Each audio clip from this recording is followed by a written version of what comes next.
Previous గా మనం అమర్నాథ్ యాత్ర గురించి మనం చెప్పుకున్నాం. అమర్నాథ్ యాత్ర మీద ప్రెసెంట్ ఓపెనింగ్స్ అనేది స్టార్ట్ అయిందండి.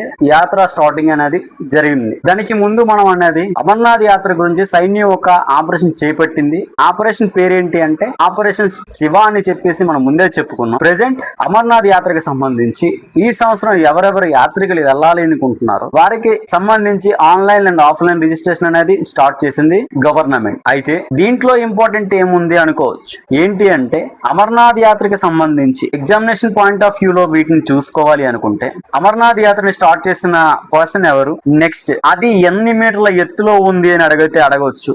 నెక్స్ట్ ఎన్ని డేస్ అమర్నాథ్ యాత్ర ఉంటది అని చెప్పి అడగొచ్చు మనం ఎగ్జామినేషన్ పాయింట్ ఆఫ్ వ్యూ లో. వీటికి సంబంధించి మనం ఇన్ డీటెయిల్డ్ గా చెప్పుకుందాం. అమర్నాథ్ యాత్ర అనేది జనరల్ గా 57 డేస్ యాత్ర అండి. వీటికి సంబంధించి సైన్యం చేపట్టిన చర్యలకు పేరేంటి అంటే భద్రతా బలగాలు వీటికి పెట్టిన పేరేంటి అంటే ఆపరేషన్ శివ.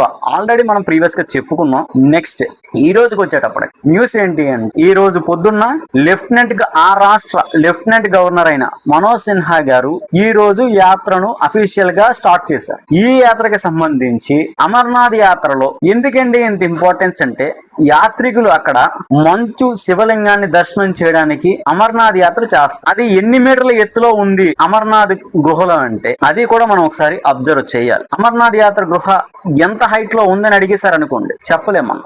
అందుకని చెప్పేసి అమర్నాథ్ యాత్ర గృహల యొక్క హైట్ ఎంత అంటే 3880 మీటర్స్ ఎత్తులో ఉందండి ఈ గృహలు.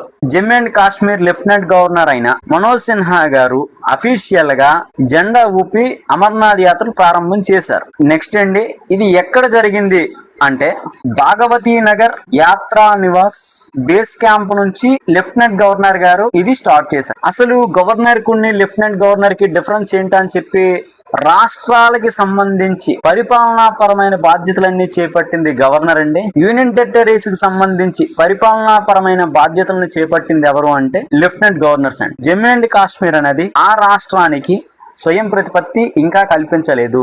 అందుకని చెప్పేసి అది యూనియన్ టెరిటరీ కిందే ఉంది. ఇటువంటి తరుణంలో మనం చెప్పుకునే బిట్ ఏంటి అంటే for sub example the governor of Jammu and Kashmir యొక్క గవర్నర్ అయిన మనోజ్ సిన్హా గారు ప్రారంభించారు అని చెప్పి బిట్ పెట్టారు. ఏ బిట్.